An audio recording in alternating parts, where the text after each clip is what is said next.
ஸ்ரீ ரேவா காண்டம் 35ஆம் பகுதி. மேகநாத தீர்த்தத்தின் மகிமை.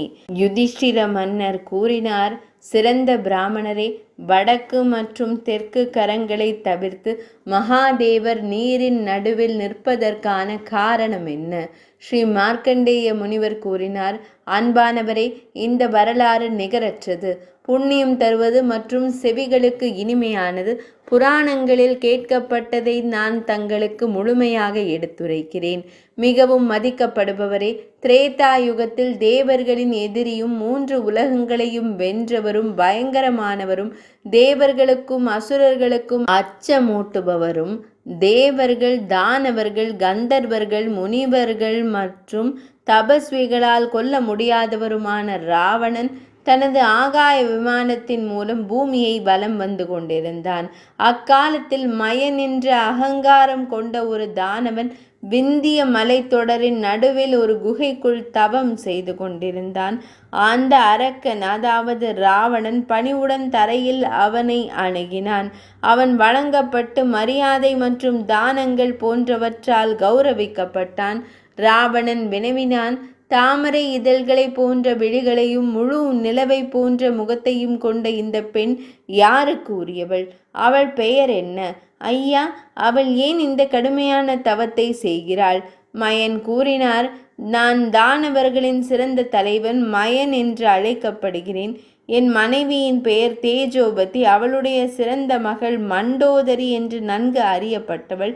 அவள் ஒரு கணவனுக்காக தவம் செய்கிறாள். அதனால் அவள் உமையின் சிறந்த கணவரை வழிபடுகிறாள். அந்த வார்த்தைகளை கேட்டதும் அகங்காரத்தால் மயங்கியிருந்த ராவணன் பணிவுடன் மயனிடம் கூறினான், நான் புலஸ்தியரின் குலத்தில் பிறந்தவன்.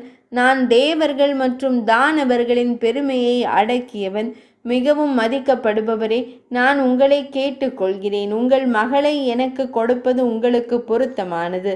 பித்தாமகருடன் பிரம்மதேவருடன் தனக்கிருந்த தொடர்பை உணர்ந்த உத்தம குணமுடைய மயன் ராவணனை முறைப்படி கௌரவித்து தன் மகளை அவனுக்கு அளித்தான்.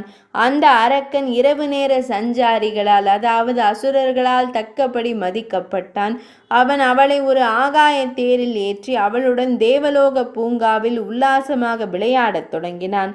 சில காலத்திற்கு பின்னர் பரதகுல தோன்றலே மக்களை அழச் செய்யக்கூடிய ராவணன் ஒரு மகனை பெற்றெடுத்து புத்திர பேறு பெற்றவர்களில் மிகவும் சிறந்தவனாக திகழ்ந்தான்.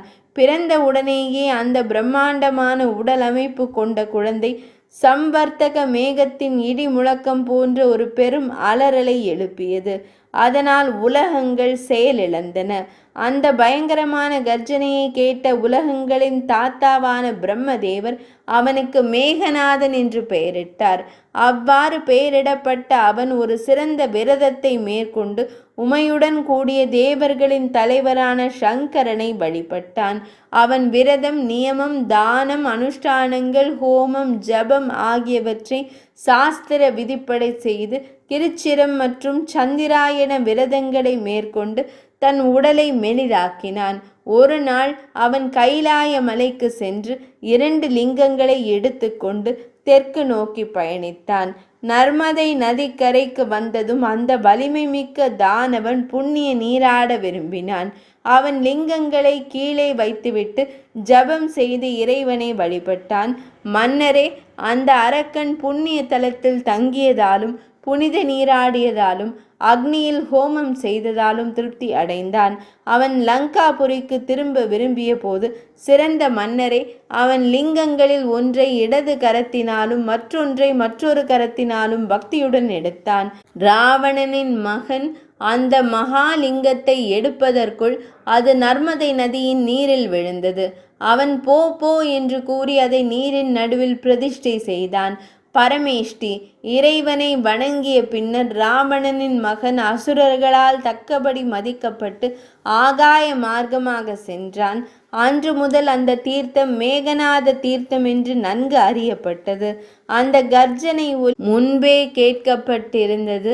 மாமன்னரே, அதுவே எல்லா பாவங்களையும் அழிப்பதற்கு காரணமாகும். கர்ஜனை என்று நன்கு அறியப்பட்ட அந்த தீர்த்தத்தில் புனித நீராடி அங்கே ஒரு பகலும் ஒரு இரவும் தங்குபவன் அஸ்வமேத யாகம் செய்த புண்ணியத்தை பெறுவான். மன்னரே, ஒருவன் அந்த தீர்த்தத்தில் பிண்டதானம் செய்தால் அவனுக்கு சத்திர யாகம் செய்த புண்ணியம் கிடைக்கும் என்பதில் ஐயமில்லை. அவன் 12 ஆண்டுகள் பித்ருக்களை திருப்திப்படுத்தியவன் ஆகிறான்.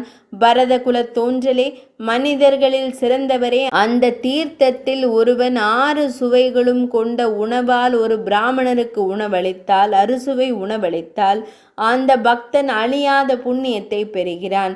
தூய்மையான ஆன்மாவுடன் தன் உயிரை விடுபவன் எல்லா உயிரினங்களும் அழியும் வரை சங்கரனார் உலகில் வசிப்பான்.